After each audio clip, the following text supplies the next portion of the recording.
Bonjour chers amis auditeurs et auditrices, Hervé Choseville à l'antenne, à nouveau pour notre rendez-vous hebdomadaire Panorama Info. C'était à la fin du mois de mai 1995. Je travaillais alors pour le Programme alimentaire mondial des Nations Unies, et ce depuis 1989. Après le Soudan, j'avais passé 4 années au Malawi avant d'être muté à Maputo, au Mozambique. Au Malawi, j'avais été le responsable de l'approvisionnement des nombreux camps de réfugiés mozambicains que comptait ce pays. En 1992, un accord de paix avait été conclu entre le gouvernement de Maputo, d'orientation marxiste et soutenu par le bloc de l'Est jusqu'à la fin de la guerre froide, et la guérilla anticommuniste de la Renamo, soutenue par l'Afrique du Sud jusqu'à la fin de l'apartheid. Ce sont d'ailleurs ces deux événements historiques concomitants qui avaient amené les deux adversaires à la table des négociations sous l'égide de la communauté de Sant'Egidio. Après la signature des accords de paix, les réfugiés commencèrent à rentrer au pays. Fin 1993, le PAM décida donc de m'affecter au Mozambique. Mon travail était un peu différent de celui du Malawi. Je devins responsable de l'approvisionnement des 49 centres de transit et d'orientation répartis à travers tout le pays. Ces CTO recevaient les militaires du gouvernement et de la Renamo pour une période de 3 mois, durant laquelle il fallait bien les nourrir afin d'éviter qu'ils ne reprennent les armes. Au bout de 3 mois, une minorité d'entre eux était incorporée dans la toute nouvelle armée nationale unifiée, tandis que la majorité était démobilisée et réintégrée dans la vie civile. Pour remplir ma tâche, il me fallut apprendre le portugais, ce qui allait me servir à nouveau 30 ans plus tard au Brésil. En mai 1995, je reçus une nouvelle affectation, l'Ouganda, où je devais prendre les fonctions de responsable de l'approvisionnement des camps de réfugiés situés dans ce pays. C'est alors que je pris une décision originale, aller de Maputo à Kampala par la route avec ma voiture personnelle, au lieu d'y aller en avion. Je pensais que j'avais là une occasion unique de traverser l'Afrique en parcourant les près de 4000 km séparant les deux capitales. Ce fut effectivement une belle aventure. Je traversai une grande partie du Mozambique jusqu'à la ville de Tete. De là, je gagnai le sud du Malawi. Je fus heureux de retrouver ce pays où j'avais passé 4 belles années. Je traversai le Malawi du sud au nord jusqu'à la frontière de la Tanzanie. Ce très vaste pays ne comptant alors que très peu de routes asphaltées, il me fallut faire une grande boucle vers l'est avant de me diriger vers le nord-ouest et la frontière kenyane. C'est durant ce long périple que je faillis avoir un accident de nuit avec 2 éléphants qui traversaient la grande route. Juste après la frontière, j'eus le bonheur d'apercevoir le toit de l'Afrique, le Kilimandjaro, avec son sommet enneigé, surgi de l'immense et morne plaine Maasai. Même si ce volcan éteint est situé en territoire tanzanien, il est souvent davantage visible depuis le Kenya. Je traversai la grande agglomération de la capitale kenyane, Nairobi, sans m'arrêter, préférant gagner du temps et m'approcher de la frontière ougandaise. Pour cela, il me fallut descendre au fin fond de la vallée du Grand Rift africain avant de remonter de l'autre côté. Le Grand Rift africain, c'est cette immense faille séparant les deux plaques tectoniques qui très lentement s'éloignent l'une de l'autre, laissant présager l'apparition dans un futur très très lointain d'un nouveau continent constitué par la plus grande partie de l'Afrique de l'Est, depuis l'embouchure du Zambèze au sud jusqu'à la péninsule du Sinaï au nord. Je passai la nuit dans un hôtel de la ville d'Eldoret, situé au pied d'un autre grand volcan éteint, le mont Elgon, dont la moitié orientale se trouve au Kenya, tandis que l'autre moitié appartient à l'Ouganda. Le lendemain matin, je traversai la frontière ougandaise. À ce stade de mon récit, je me dois de dire quelques mots au sujet des frontières africaines. Je venais d'en traverser 4. Les jeunes Européens d'aujourd'hui n'ont aucune idée de ce qu'est une véritable frontière. Pour ma part, je me souviens encore, lorsque j'étais enfant, des embouteillages et du temps perdu à Hendaye pour entrer en Espagne. De nos jours, on traverse cette frontière sans même s'en rendre compte. Les frontières africaines, aussi artificielles soient-elles, sont-elles bien réelles? Il convient de se munir d'une forte dose de patience pour les traverser. Lors de mon épopée transcontinentale de 1995, j'étais au volant d'un véhicule fortement chargé, immatriculé au Mozambique, fort heureusement avec des plaques CD, corps diplomatique, ce qui facilitait quelque peu les choses. Malgré tout, il fallait faire 3 queues successives, au guichet de la douane, puis au guichet santé, pour faire vérifier le carnet de vaccination, et enfin à celui de la police d'immigration pour faire tamponner le passeport. Les formulaires à remplir en plusieurs exemplaires étaient nombreux. Après le guichet de la police d'immigration, la barrière se levait et l'on pouvait redémarrer avant de traverser le no man's land séparant les deux pays et d'arriver au poste frontière de l'autre pays. Là, avant que la barrière ne s'ouvre, il fallait refaire toutes les démarches que l'on venait d'accomplir pour sortir du pays précédent. Quand on voyage en Afrique en voiture, il faut toujours prévoir au moins 2 heures pour traverser la frontière séparant deux pays.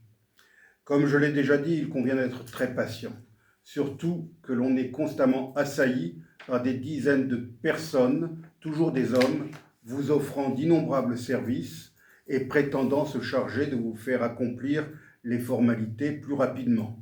Il y a aussi les innombrables vendeurs portant des plateaux chargés d'articles divers, bananes, boissons fraîches, cigarettes, parfums, mouchoirs en papier et autres. Les postes frontières africains sont donc toujours synonymes d'attente et de cohue. Le désordre apparent est en fait un endroit qui fait tourner l'économie locale des deux côtés de la frontière avec de divers types d'activités génératrices de revenus, légales ou, plus souvent, illégales. Chacun y trouve son bénéfice, depuis le petit porteur de sac jusqu'au douanier corrompu. Ce devait être, si mes souvenirs sont exacts, le 1er juin 1995 que je mettais les roues et les pieds pour la première fois de ma vie en Ouganda, un pays dans lequel j'allais passer plusieurs années et où j'ai vécu de très nombreuses aventures. Un pays que je n'allais pas tarder à aimer, un pays qui a beaucoup compté et qui compte encore beaucoup pour moi. Dès la frontière franchie, je fus frappé par le contraste entre le Kenya que je venais de quitter et l'Ouganda. Ces deux pays d'Afrique de l'Est ont un passé colonial presque similaire, puisqu'ils ont été créés et dominés pendant 7 ou 8 décennies par le Royaume-Uni, et que tous deux sont anglophones. Dans les localités traversées, je retrouvais le même type d'architecture de l'époque coloniale. Mais la route que j'empruntais pour aller de la frontière jusqu'à Kampala, la capitale, était nettement moins bonne et elle était parsemée de très fréquents nids de poules. Nombre de bâtiments aperçus sur le bas-côté de la route étaient criblés d'impacts de balles. Je vis aussi de temps à autre des carcasses rouillées de véhicules militaires.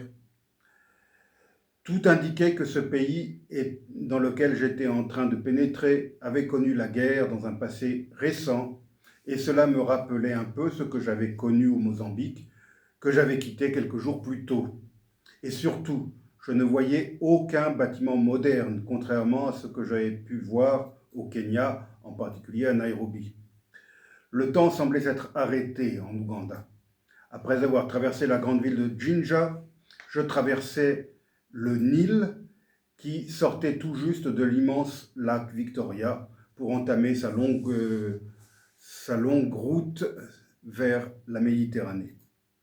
Pour traverser le grand fleuve, la route passait, et passe toujours d'ailleurs, au sommet d'un grand barrage hydroélectrique construit par les Britanniques quelques années avant l'indépendance.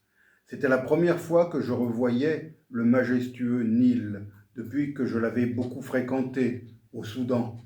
En 1989, j'avais même navigué sur ce grand fleuve 3 semaines durant entre Kosti et Malakal à bord d'un convoi de barges transportant les secours alimentaires du PAM. Enfin, j'aperçus la capitale dans le lointain. Je découvris une grande ville assez délabrée, sale, avec des tas d'ordures au bord des routes, sur lesquelles de flegmatiques marabouts venaient se procurer leur nourriture quotidienne. Les marabouts, ce sont de grands volatiles assez disgracieux. Je me souviens des deux plus hauts buildings de l'époque, les Crested Towers, à l'aspect squelettique car leur revêtement en verre avait été pillé de haut en bas. D'autres bâtiments affichaient les stigmates des guerres passées, mais aussi du manque d'entretien et de l'humidité. Telles furent mes premières impressions de l'Ouganda. L'Ouganda que j'allais découvrir en le sillonnant pour le travail, mais aussi pour mes loisirs, semaine après semaine, mois après mois, avait connu un passé troublé depuis son indépendance en octobre 1962. Son histoire, durant les 33 années précédant mon arrivée, avait été ponctuée de coups d'État militaires, de dictatures, d'invasions étrangères et de guerres civiles. Le triste bouffon sanglant Idi Amin Dada avait terrorisé le pays depuis son coup d'État militaire de 1971 jusqu'à son renversement par l'armée tanzanienne en 1979. S'en était suivi l'occupation tanzanienne, le désordre et des élections qui avaient permis à l'ancien président Milton Obote de revenir au pouvoir. Mais aussitôt avait débuté une insurrection armée contre le nouveau régime menée par un jeune chef marxisant nommé Yoweri Museveni, lequel était entouré d'officiers issus de la population rwandaise réfugiée en Ouganda depuis le renversement de la monarchie au Rwanda et l'indépendance de ce pays en 1962. Ces réfugiés étaient tous issus de la minorité Tutsi qui n'avaient pas accepté la fin de leur domination sur le pays et l'arrivée au pouvoir de politiciens issus de la majorité Hutu. Parmi ces jeunes officiers Tutsi secondant Museveni, il y avait un certain Paul Kagame, celui-là même qui finit par s'emparer du pouvoir au Rwanda avec le soutien de l'Ouganda après un épouvantable génocide, un an seulement avant mon arrivée en Ouganda. Obote ne fut pas renversé par cette insurrection de Museveni, mais par un nouveau coup d'État mené par un général analphabète. Lui et ses collègues putschistes étaient tous originaires du nord de l'Ouganda, comme Obote, mais ils appartenaient à un groupe ethnique rival de celui du président. Ils étaient Acholi, alors qu'Obote était Langui. Quant à l'insurrection qui se poursuivait et qui gagnait du terrain dans les campagnes, ses dirigeants étaient originaires du sud-ouest du pays ou, comme déjà indiqué, du Rwanda. Ces troupes étaient composées de recrues de la même origine. Le décor était donc planté pour les événements et les drames qui devaient suivre. Plusieurs guerres civiles à caractère ethnique, d'abord en Ouganda, en particulier dans le nord du pays, puis au Rwanda. Le 29 janvier 1986, la National Resistance Army, armée de résistance nationale de Museveni, finit par entrer dans Kampala, chassant les généraux nordistes du pouvoir. Yoweri Museveni fut aussitôt proclamé président de la République. Plusieurs de ses alliés d'origine tutsi rwandaise furent nommés ministres ou obtinrent d'importantes fonctions au sein du nouveau régime. C'est ainsi que Paul Kagame devint le patron des services de renseignement militaire de l'Ouganda. Museveni instaura un régime officiellement sans parti politique, même si l'ancienne rébellion se transformait en de facto parti unique. Dans ses premières déclarations, le jeune président brocarda les présidents africains qui s'accrochaient au pouvoir, se présentant comme appartenant à une nouvelle génération de dirigeants. Exactement 40 années plus tard, le même Museveni est un vieux monsieur qui aura 82 ans cette année et il vient de se faire réélire président de la République d'Ouganda avec, selon les résultats officiels, 71,65% des voix contre 24,72% à son principal compétiteur, un ancien chanteur nommé Robert Kyagulanyi, alias Bobby Wine, âgé de 43 ans seulement. Pendant plusieurs jours, avant et après cette élection présidentielle du 16 janvier dernier, l'Ouganda a été coupé du monde car le régime avait déconnecté l'Internet. Malgré cet isolement, ce qui a filtré à l'extérieur du pays révèle un climat de peur, de nombreuses arrestations arbitraires, une omniprésence policière et militaire dans les rues de la capitale et des grandes villes, une répression et une intimidation généralisée, des tirs à balles réelles, des morts et des blessés. Même Bobi Wine a dû entrer en clandestinité afin d'éviter d'être arrêté. Dans son discours d'investiture pour un 7e mandat consécutif, Museveni s'en est pris avec virulence à l'opposition, l'accusant d'être à l'origine de la violence et de vouloir renverser les résultats de l'élection en sa faveur, allant jusqu'à qualifier les dirigeants de l'opposition de terroristes.